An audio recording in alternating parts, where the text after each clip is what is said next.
नमस्कार, मैं डॉक्टर सुधा रानी वर्मा नेचुरोपैथ आयु शक्ति हेल्थ टिप्स में आपका स्वागत करती हूँ। आज मैं आपके लिए पीसीओडी की लिए वीडियो बना करके लाई हूँ, क्योंकि मेरे पास बहुत समय से कुछ कमेंट्स आ रहे थे बहन बेटियों के कि मैडम आप पीसीओडी के ऊपर कोई वीडियो बनाइए। तो आज मैंने इसी विषय को चुना है और मैंने इस वीडियो में पूरी विस्तृत जानकारी देने की पूरी कोशिश करी है कि आपको कहीं से भी कुछ भी देखना ना पड़े और आप इस वीडियो के माध्यम से अपना ट्रीटमेंट कर सकती हैं, पूरी तरह से इलाज कर सकती हैं और ठीक हो सकती हैं। तो पीसीओडी क्यों हो जाता है, इसके क्या कारण हैं, क्या लक्षण हैं और पीसीओडी जब हो जाता है तो हम उस समय क्या डाइट ले सकते हैं, कौन सी चिकित्सा कर सकते हैं जिससे हम पीसीओडी से छुटकारा पा जाएं। इसके लिए पूरी जानकारी इस वीडियो में मैं आपको दूंगी। इस वीडियो को आप ध्यान से सुनिएगा और पूरा देखिएगा। तो सबसे पहले तो ये जानते हैं कि पीसीओडी और पीसीओएस में अंतर क्या है। अक्सर लोगों को कन्फ्यूज़न रहता है कि ये एक ही चीज़ है या अलग अलग चीज़ें हैं। तो ये एक ही बीमारी के दो रूप हैं। जब प्रॉब्लम्स की स्टार्टिंग होती है तो उस वक़्त ये पीसीओडी कहलाती है, और जब प्रॉब्लम्स बढ़ जाती हैं, क्रॉनिक हो जाती हैं और एग्रीवेट हो जाती हैं तो उस समय हम इसको पीसीओएस का नाम देते हैं। तो पहले जानेंगे कि पीसीओडी में होता क्या है। पीसीओडी को पॉलीसिस्टिक ओवरी डिजीज़ कहते हैं। तो इस प्रॉब्लम में हमारी ओवरी में सबसे पहले जो प्रॉब्लम आती है वो इमेच्योर एग्स की आती है। इमेच्योर एग्स बनने लगते हैं, ख़राब होने लग जाते हैं, मतलब अंडे बनते हैं लेकिन वो ख़राब होने लग जाते हैं। दूसरा, ओवरी में स्वेलिंग आनी शुरू हो जाती है जिसकी वजह से पीरियड इरेगुलर हो जाते हैं, और जब पीरियड्स इरेगुलर हो जाते हैं तो कभी पीरियड्स जल्दी आने लगते हैं, कभी देर से आने लगते हैं और ब्लीडिंग बहुत ज़्यादा पास होने लग जाता है। अब जानते हैं कि पीसीओएस में क्या होता है। पीसीओएस को पॉलीसिस्टिक ओवरी सिंड्रोम कहते हैं। पीसीओएस में जो हमारी ओवरी इमेच्योर एग्स बना रही थी तो उसमें एंड्रोजन नाम का हार्मोन वो उसके साथ रिलीज होना शुरू हो जाता है, और जो इमेच्योर एग्स हैं वो सिस्ट का रूप ले लेते हैं। तो कैसे पहचानेंगे कि पीसीओडी की शुरुआत हो गई है। पीसीओडी की शुरुआत में सबसे पहले हमारा मासिक धर्म डिस्टर्ब हो जाता है, पीरियड इरेगुलर हो जाते हैं, जो ब्लीडिंग है वो कभी आता है और कभी नहीं आता है, और जब कभी आता है तो बहुत ज़्यादा आता है और पेनफुल भी होता है। तो इस तरह के सिम्टम्स दिखाई देने लगते हैं, मेंस्ट्रुअल साइकिल डिस्टर्ब हो जाती है। तो ये पीसीओडी का सबसे पहला लक्षण है जिससे मालूम चलता है कि हम पीसीओडी की तरफ जा रहे हैं। और दूसरा लक्षण है कि चेहरे के ऊपर बाल दिखाई देने लगते हैं, और विशेष तौर पर जो चिन्ह है, जो हमारा ये वाला एरिया है, इस एरिया पर बाल जल्दी दिखाई देना शुरू हो जाते हैं। तो ये भी पीसीओडी का एक बहुत बड़ा लक्षण है। तो अब जानते हैं कि पीसीओडी होने का कारण क्या होता है। तो पीसीओडी होने का सबसे बड़ा कारण तो ओबेसिटी है। अब ओबेसिटी क्यों हो जाती है? क्योंकि आजकल का जो हमारा लाइफस्टाइल है वो अनहेल्दी लाइफस्टाइल है। उसमें हमारी जो डाइट रहती है उस डाइट में हम हेल्दी फूड की तरफ बिल्कुल भी ध्यान नहीं देते, और कम से कम बच्चे तो बिल्कुल भी ध्यान नहीं देते। जब लड़कियां टीन एज में आती हैं तो उस वक्त उनका ध्यान जो है खाने की तरफ नहीं होता, अच्छे खाने की तरफ नहीं होता, बल्कि जो जंक फूड या इस टाइप के जो खाने हैं उनकी तरफ ज़्यादा जाता है। तो स्टूडेंट लाइफ से ही जो है वो बाहर का खाना खाना शुरू कर देती हैं, और जैसे फिर जॉब लग जाती है तो उसके बाद तो फिर बिल्कुल ही बाहर का खाना शुरू हो जाता है, जंक फूड खाने लगती हैं, क्योंकि उनके पास टाइम भी नहीं होता, वक्त ही नहीं मिलता। कुछ लाइफस्टाइल ही ऐसा होता है कि अपने लिए उन्हें वक्त नहीं मिलता, तो बाहर का खाना खा के समय गुजार लेती हैं, बनाने की हिम्मत नहीं होती। इस टाइप के बहुत सारे कॉज होते हैं जो लड़कियों को परेशान करते हैं। तो ये अनहेल्दी लाइफस्टाइल और अनहेल्दी फूड इसके लिए जिम्मेदार है। तो पीसीओडी की सबसे बड़ी जो प्रॉब्लम है वो अनहेल्दी लाइफस्टाइल के वजह से ही आती है। और दूसरा बड़ा कारण होता है स्ट्रेस। अब चूँकि जब जॉब पर जाती हैं और घर के भी काम होते हैं तो स्ट्रेस भी होता है, साथ साथ पढ़ाई भी करती हैं तो उसका भी स्ट्रेस होता है। तो बहुत सारे स्ट्रेस होते हैं। तो जब बहुत सारे स्ट्रेस मिल जाते हैं तो वो फिर पीसीओडी की तरफ हमें ले जाते हैं, क्योंकि स्ट्रेस में व्यक्ति बहुत ज़्यादा खाने लग जाता है तो उसको क्रेविंग होती है। और क्रेविंग भी किस तरह की होती है? सादा खाने की क्रेविंग नहीं होती। क्रेविंग होती है कि कुछ अच्छा खाना मिल जाए, कुछ चटपटा मिल जाए, कुछ मीठा मिल जाए। तो जब स्ट्रेस होता है और वो इस तरह का खाना खाने लग जाता है, बार बार खाने लगता है, चिप्स है, बर्गर है या मसालेदार भोजन है या बहुत मीठा खाने लगता है, तो ये भी स्ट्रेस भी इसका एक कारण होता है कि मोटापा बढ़ता है। और मोटापा बढ़ने से पीसीओडी की प्रॉब्लम स्टार्ट हो जाती है, क्योंकि इस तरह का जो फूड होता है वो हाई कैलोरी फूड होता है, जिससे वेट तेज़ी से गेन होना शुरू हो जाता है। और जब पीसीओडी की प्रॉब्लम क्रॉनिक हो जाती है और पीसीओएस में बदल जाती है और शादी हो जाती है, तो उसके बाद फिर कंसीव करने में प्रॉब्लम आने लग जाती है। फिर बहुत ट्रीटमेंट कराने पड़ते हैं और उसके बाद अगर कंसीव हो भी जाता है तो कई बार मिसकैरेज के चांस रहते हैं। और अगर मिसकैरेज ना भी हो तो फिर बेबी हेल्दी नहीं रहता, और बेबी हो भी जाता है, डिलीवरी हो भी जाती है, तो बाद में कुछ कॉम्प्लिकेशंस आने लग जाते हैं। आफ्टर डिलीवरी कुछ कॉम्प्लिकेशंस आने लग जाते हैं कि खुद अपनी सेहत अच्छी नहीं रहती। आप जानते हैं कि अगर पीसीओडी की प्रॉब्लम हो जाए तो हमें उसमें किस तरह की डाइट लेनी चाहिए, क्योंकि अब तक आप समझ गए होंगे कि डाइट का विशेष रोल है पीसीओडी की प्रॉब्लम में। डाइट जो है वो एक औषधि का काम करती है, इसलिए हमें अपनी डाइट पर विशेष ध्यान देना ज़रूरी है। तो सबसे पहले तो हमें अपनी एक आदत को छोड़ना होगा, जैसे कि आजकल ये सभी की आदत है कि थोड़ी थोड़ी देर में कुछ ना कुछ खाते रहते हैं। पेट भरा भी होता है, लेकिन कोई अच्छी चीज़ दिखाई देगी तो खा लिया। कभी चिप्स खा लिए, कभी बर्गर खा लिया, या कभी कोई चॉकलेट खा ली, कुछ ना कुछ छोटा मोटा चलता रहता है। तो ये जो है हमारी हेल्थ के लिए अच्छा नहीं है। तो सबसे पहले तो हमें अपनी इस आदत को छोड़ना होगा। और इसके अलावा मोटापे को कम करने के लिए हमें दिन में 3 हैवी मील नहीं लेने चाहिए, केवल 2 हैवी मील लेने चाहिए। अक्सर क्या होता है कि लोग नाश्ते में भी पराठे खाते हैं, और बच्चे तो अक्सर करते ही हैं कि वो पराठे खाते हैं या कुछ भी तला भुना खाते हैं। मतलब नाश्ता जो है वो पूरा मील की तरह करते हैं, नाश्ते को नाश्ते की तरह नहीं करते। वो जैसे कहते हैं कि ब्रेकफास्ट, यानी जो रात भर हमने कुछ नहीं खाया तो उसको हमें ब्रेक करना है, तो वो ब्रेक नहीं करते, पूरा खाना ही खा लेते हैं। तो आपको केवल 2 मील लेने हैं, चाहे आप नाश्ता पेट भर के कर लें और चाहे लंच पेट भर के कर लें और चाहे डिनर, लेकिन मील आपको 2 ही लेने हैं। और डिनर के लिए मैं ये कहना चाहूँगी कि जब आप डिनर करें तो रात का डिनर 6 और 7 के बीच में कर लें, जिससे कि भोजन को डाइजेस्ट होने के लिए पूरा समय मिले, शरीर को काम करने के लिए पूरा समय मिले। और जो हम 2 मील लेते हैं उस बीच में अगर आपको भूख लगती है तो आप उस बीच में फ्रेश फ्रूट्स खा सकते हैं, जो ताज़े फल मौसम के होते हैं वो खा सकते हैं, ड्राई फ्रूट्स भिगो करके खा सकते हैं, और उसके अलावा जूस पी सकते हैं, सब्जियों के जूस पी सकते हैं, जैसे गाजर, पालक और चुकंदर, इस तरह का जो जूस निकालते हैं वो पी सकते हैं, फ्रूट जूस पी सकते हैं। तो इस तरह का आप कुछ भी खा सकते हैं जो आपके वेट को ना बढ़ाए।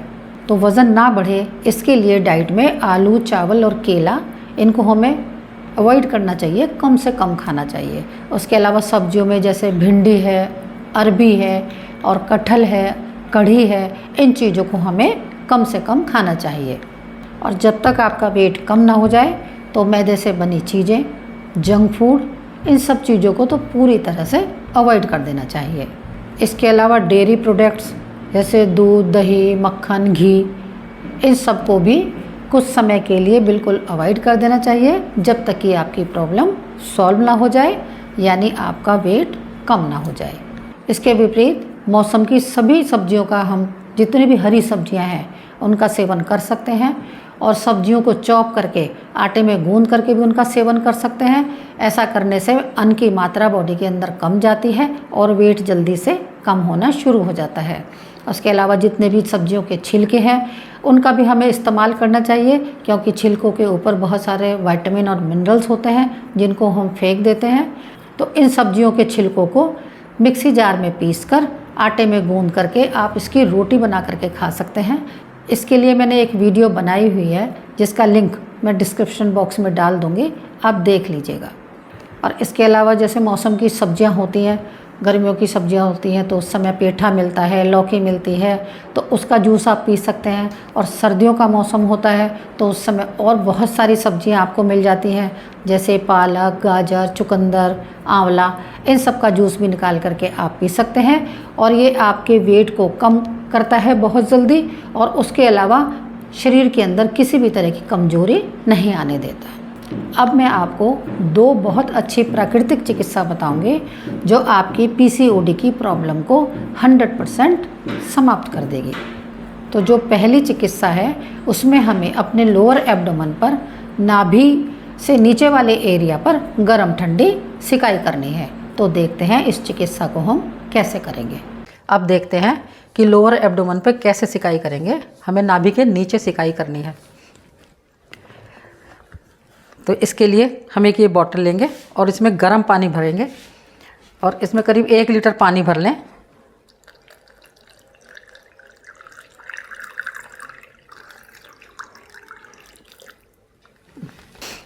इसमें 1 लीटर पानी भर लिया है और ये पानी हमें इतना गर्म लेना है कि जिसे आप आराम से सहन कर सकें। और जब पानी भर लें तो इसको पानी इसके मुंह तक ले आए, जिससे कि इसके अंदर अगर कोई एयर है तो वो बाहर निकल जाए।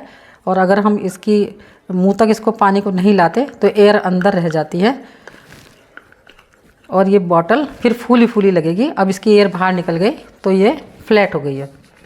तो नाभि से नीचे हमें सिकाई करनी है। इसके लिए हम बॉटल को बिल्कुल नाभि के नीचे रखेंगे। जितना ज़्यादा से ज़्यादा हम नीचे रख सकते हैं उतना नीचे रखेंगे।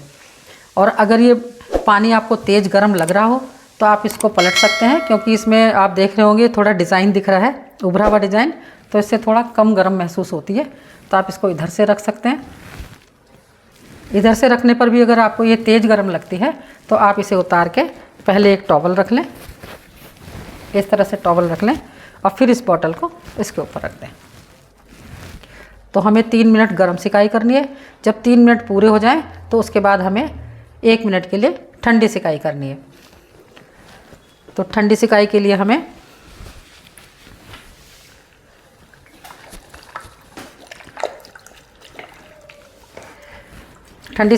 हमें इस टॉवल को इसमें भिगोना है ठंडे पानी में। अगर सर्दियों का मौसम है तो आप फ्रेश वाटर लें, और अगर गर्मी का मौसम है तो फ्रिज की बॉटल का पानी लें। और हमें इसे ऐसे निचोड़ना है कि ऊपर वाले पार्ट को कस के निचोड़ना है और बीच में से थोड़ा हल्के निचोड़ना है, जिससे ये गीला गीला सा रहे, इसके अंदर पानी रहे थोड़ा सा। 3 मिनट पूरे हो गए हैं। अब हम इसको उतार के रख देंगे और 1 मिनट के लिए टॉवल को, और 1 मिनट के लिए गीला टॉवल रखेंगे। और जब आधा मिनट हो जाए एक तरफ से तो इसको पलट देंगे।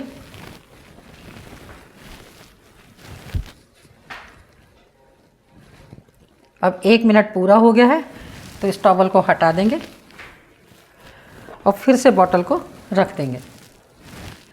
अब ये दूसरा राउंड शुरू हो गया है और इस दूसरे राउंड में भी हमें 3 मिनट के लिए गर्म बॉटल रखनी है। जब 3 मिनट पूरे हो जाएंगे तब इस बॉटल को हटा देंगे।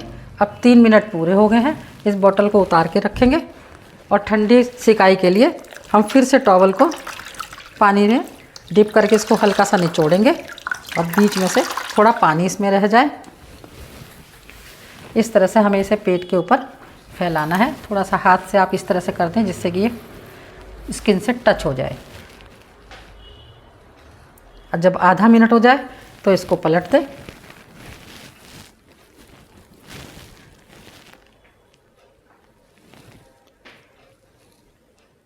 अब ये 1 मिनट पूरा हो गया है, टॉवल को हटा देंगे। ये तीसरा राउंड है, 2 राउंड पूरे हो चुके हैं। अब गर्म ठंडी सिकाई हमें दिन में कम से कम 2 बार करनी चाहिए, और अगर प्रॉब्लम ज़्यादा है तो इसे हम 3 बार भी कर सकते हैं। लेकिन हर बार जब आप सिकाई करें तो 3 घंटे का गैप होना ज़रूरी है। तो अब हमें इसी तरह से इसको 4 राउंड पूरे करने हैं। 3 मिनट गर्म, 1 मिनट ठंडा, 3 मिनट गर्म, 1 मिनट ठंडा। तो अभी आपने देखा इस चिकित्सा को कैसे किया है। तो कैसी भी गंभीर प्रॉब्लम हो, इस चिकित्सा को जब 1 से 3 महीने तक आप लगातार करते हैं तो धीरे धीरे आपकी प्रॉब्लम समाप्त हो जाती है। अब मैं आपको एक और चिकित्सा बताऊंगी। ये इतनी अच्छी चिकित्सा है कि आपकी सभी प्रॉब्लम्स को जड़ से समाप्त कर देगी। अगर आप कंसीव नहीं कर पा रही हैं, हार्मोन्स डिस्टर्ब हो गए हैं, यूट्रस में स्वेलिंग रहने लगी है, पीरियड्स डिस्टर्ब हो गए हैं, तो कैसी भी प्रॉब्लम हो, किसी भी तरह की प्रॉब्लम हो, वो सभी प्रॉब्लम इस ट्रीटमेंट को करने से, गर्म ठंडा कटी स्नान करने से समाप्त हो जाती हैं। इसके अलावा भी अगर कोई आपकी प्रॉब्लम है, आपका लीवर ख़राब है या आपकी किडनी की कोई प्रॉब्लम है, स्प्लीन की किसी तरह की कोई प्रॉब्लम है, मोटापा है, सभी प्रॉब्लम जड़ से समाप्त होना शुरू हो जाती हैं। तो देखते हैं इस चिकित्सा को हम कैसे करेंगे।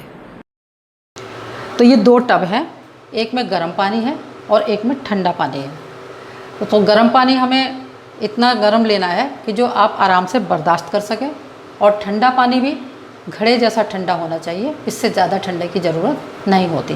और इसको आधा टब भर लें, आप जब भी भरें गर्म पानी का आधा टब भर लें, और अगर इसमें ज़रूरत हो, तेज़ गर्म हो तो थोड़ा ठंडा मिक्स कर लें। और उसके साथ में एक बाल्टी भी हमें रखनी है जिसमें गर्म पानी हमें भर के रखना है। तो गर्म पानी में जब हम बैठेंगे तो हमें बीच बीच में गर्म पानी मिलाना पड़ेगा, क्योंकि इसका टेम्परेचर कम हो जाता है। जब गर्म ठंडा कटी स्नान लेना स्टार्ट करते हैं तो उससे पहले हमें 1 गिलास पानी पीना बहुत ज़्यादा ज़रूरी है।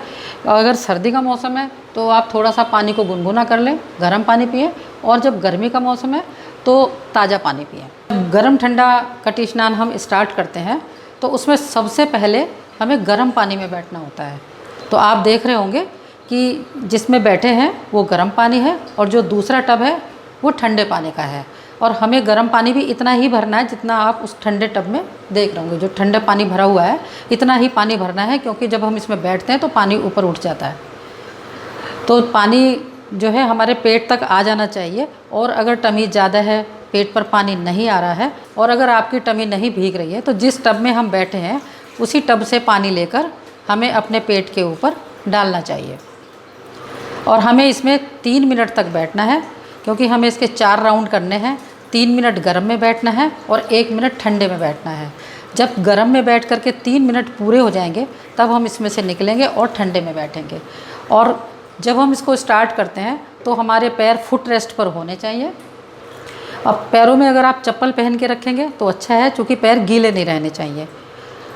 और इसके साथ साथ सिर के ऊपर ठंडा टॉवल रखना भी ज़रूरी है।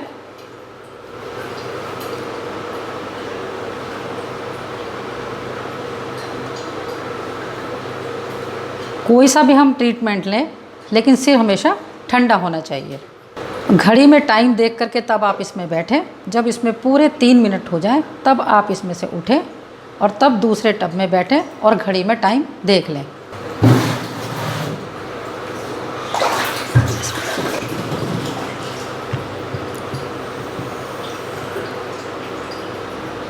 अब आप देख रहे होंगे कि गर्म में से ठंडे पानी में शिफ्ट कर लिया है, और ठंडे पानी में हमें 1 मिनट के लिए बैठना है।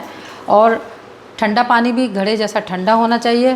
टमी पे पानी नहीं आ रहा है, आप देख रहे हैं, तो हमें उसी टब में से पानी को मग से लेकर अपने टमी के ऊपर डालना है। और जब इसमें बैठे हुए 1 मिनट हो जाए, आप ये सब काम घड़ी देख कर करें। अब जब 1 मिनट इसमें पूरा हो जाएगा तो वापस हमें इसी टब में आना है गर्म पानी में। और इस गर्म पानी का टेम्परेचर कम हो गया होगा, इसीलिए इसमें हमें कुछ पानी ऐड करना पड़ेगा। इससे पहले अगर इसमें पानी थोड़ा ज़्यादा है तो इस पानी को थोड़ा सा निकाल देंगे। 1-2 मग पानी इसमें से निकाल दें।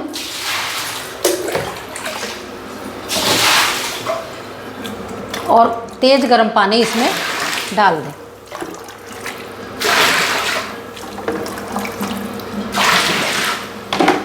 अब इसका टेम्परेचर ठीक हो गया है। दूसरा राउंड शुरू करते हैं। अब जब हम इसमें बैठते हैं तो हमें अपना पूरा आगे होकर के बैठना चाहिए, ताकि जो इसका पानी है वो हमारे बिल्कुल पीछे स्पाइन तक चला जाए। आप इसमें देख रहे होंगे पानी पूरे पीछे तक चला गया है, तो इससे हमारी स्पाइन भी डूब जाती है और स्पाइन के जो रोग हैं वो भी ठीक होते हैं। तो जैसा मैंने आपको बताया कि 3 मिनट गर्म में बैठना है, 1 मिनट ठंड में बैठना है, तो ये हमारा 1 राउंड हो जाता है। इस तरह से हमें 4 राउंड करने हैं। शुरुआत हमें गर्म पानी से करनी है, गर्म टब से करनी है और अंत हमें ठंडे से करना है। जब 4 राउंड इसके पूरे हो जाएं, गर्म और ठंडे के, तब बाहर निकल के हम टॉवल से पोंछ लेना है। सर्दियों के मौसम में तो टॉवल से पोंछ सकते हैं, और गर्मियों का अगर मौसम है तो आप शॉवर ले सकते हैं। तो शॉवर भी बहुत ज़्यादा देर नहीं लेना है, नॉर्मल टाइम के लिए शॉवर लेना है। कटी स्नान लेते हुए हमें कुछ सावधानियाँ रखनी बहुत ज़्यादा ज़रूरी है कि जैसे हम कटी स्नान जब शुरू करते हैं और तो पहला राउंड गर्म से ही शुरू करना है। सबसे पहली सावधानी तो यही है। और इसको शुरू करने से पहले हमें 1 गिलास गर्म पानी या ठंडा पानी मौसम के हिसाब से पीना है। जब भी आप कटी स्नान लें तो सिर के ऊपर ठंडा टॉवल ज़रूर रखें। गर्म ठंडा कटी स्नान हम किसी भी समय ले सकते हैं दिन में, लेकिन बस इसको लेने से पहले आपको इतनी प्रिकॉशन रखनी है कि जब भी आप कटी स्नान लें तो आपका पेट थोड़ा खाली होना चाहिए। सुबह का तो आप खाली पेट ले सकते हैं, लेकिन अगर दिन में लेते हैं तो नाश्ता कर लिया हो तो 1-1.5 घंटे बाद लें, और खाना खा लिया हो तो 3 घंटे बाद इस ट्रीटमेंट को लें। इसके अलावा एक प्रिकॉशन और रखनी है कि जहां आप जिस भी बाथरूम में या जिस जगह भी टब रखें वहां पर हवा का झोंका ना आता हो, वहां आप पंखा ना चलाएं और बाहर से कोई हवा वहां ना आती हो। ऐसी जगह पर आपको अपने टब रखने हैं। ये गर्म ठंडा कटी स्नान इतना ज़्यादा लाभकारी है कि सैकड़ों रोग इससे ठीक होते हैं। सबसे पहले तो पेट के जितने भी रोग हैं वो सब ठीक होते हैं, क्योंकि जब हम कटी स्नान में बैठते हैं, आपने देखा ही होगा, तो हमारा जो पेट वाला पोर्शन और कमर वाला पोर्शन है वो ही पानी में डूबता है। इसलिए इसको कटी स्नान कहते हैं या ठंडा गर्म हिप बाथ कहते हैं। तो जब हम बैठते हैं टब के अंदर तो हमारा लीवर, पैनक्रियाज, इंटेस्टाइन और बैक वाला जो पोर्शन होता है जहाँ किडनी रहती है वो, और पूरा स्पाइन पानी में डूब जाती है। तो ये जब सारे जो हमारा सिस्टम है जो पानी में रहता है, तो जब हम गर्म में बैठते हैं तो ब्लड वेसल्स खुलती हैं, और जब ठंडे में बैठते हैं तो वो कॉन्ट्रैक्ट होती हैं। इसी सिद्धांत के तहत नेचुरोपैथी काम करती है और इसी से सारी बीमारियां ख़त्म होती हैं। तो गर्म ठंडा कटी स्नान लेने में आपको कैसा भी भयंकर कब्ज़ हो, डायबिटीज़ हो, और लीवर में सूजन हो, आंतों की सूजन हो, और किसी तरह की स्प्लीन की किसी तरह की कोई सूजन हो, पेट में किसी भी तरह की सूजन हो, तो फैटी लीवर हो, आंतों में सूजन हो, बादी बवासीर हो, प्रोस्टेट ग्लैंड की प्रॉब्लम हो, और मूत्राशय से रिलेटेड जितने भी रोग हैं, स्त्री रोग हैं, ये सारे रोग गर्म ठंडे कटी स्नान लेने से ख़त्म हो जाते हैं। इसके अलावा जो बैक पेन है उसमें बहुत आराम मिलता है, और स्पाइन से रिलेटेड जितने भी रोग हैं वो भी सब ख़त्म हो जाते हैं, क्योंकि जब हम इसमें गर्म पानी और ठंडे पानी में बैठते हैं तो हमारी स्पाइन भी पीछे से गर्दन तक डूबती है, तो सर्वाइकल पेन भी ख़त्म होता है, कंधों के दर्द भी ख़त्म होते हैं। तो ये गर्म ठंडा जो कटी स्नान है ये इतना उम्दा ट्रीटमेंट है। मैंने इससे पहले भी आपको बताया कि ये किंग ऑफ द ट्रीटमेंट है, ये स्वस्थ रहने की गारंटी देता है।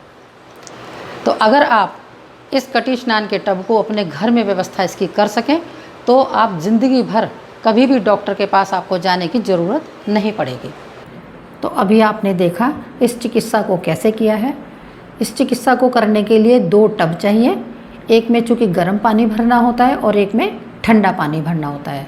अब हमारा तो चूँकि सेंटर है और वहाँ पर टब लगे होते हैं, प्रोफेशनल टब लगे होते हैं, और लेकिन घर में चूँकि इस तरह की व्यवस्था नहीं हो पाती, तो अगर आप अपने घर में इस तरह की कोई व्यवस्था कर लें, आपके पास किसी तरह के टब हों जिनमें जैसे आपने देखा है उस तरह से आप ट्रीटमेंट ले पाती हों, तो आप उनका इस्तेमाल कर लें। अगर आप घर में टब की व्यवस्था नहीं कर पाती तो आपको स्क्रीन पर नंबर दिखाई देगा, आप उस नंबर से कॉल कर सकते हैं और टब आपके घर पे पहुंच जाएंगे। अब बात करते हैं कि पीसीओडी को ठीक करने के लिए हम कौन कौन से योगासन कर सकते हैं। तो पीसीओडी को ठीक करने के लिए हमें वो आसन करने हैं जो हमारे पेट पर और पेट से नीचे वाले पार्ट पर यानी नाभि के नीचे इफ़ेक्ट डालते हों, जैसे पश्चिमोत्तान, जानुसीरासन, चक्रीय चालन, शलभासन, भुजंगासन, हलासन, मरकटासन, योग मुद्रा, सूर्य नमस्कार, इस टाइप के सभी आसन आप पीसीओडी के लिए कर सकते हैं। इन सबको करने से पीसीओडी में और भी जल्दी आराम होना शुरू हो जाएगा। जब आपको पीसीओडी की प्रॉब्लम हो तो कुछ बातों का हमें विशेष ध्यान रखना ज़रूरी है, प्रिकॉशंस रखने ज़रूरी हैं, जैसे कि आप खटाई का प्रयोग बिल्कुल ना करें। जो आम की खटाई होती है वो बहुत हार्मफुल होती है। तो आम की खटाई और इमली की खटाई दोनों में से कोई भी खटाई आप ना खाएं, इनका सेवन बिल्कुल ना करें। इसके अलावा जब पीरियड्स आ रहे हों तो उस समय ठंडे पानी से ना नहाएं, चाहे गर्मियों का भी मौसम हो। और पीरियड्स के दौरान आप कोई भी ठंडी चीज़ का सेवन ना करें। जब आप खाना खाएं तभी भी ठंडी चीज़ का सेवन ना करें, और वैसे दिन भर भी ठंडे पानी जो पीते रहते हैं उसको भी आप ना पिएं, हल्का सा गुनगुना पानी पिएं। इसके अलावा जैसे तरबूज है, खीरा है, इस टाइप की ठंडी चीज़ों का प्रयोग भी आप ना करें।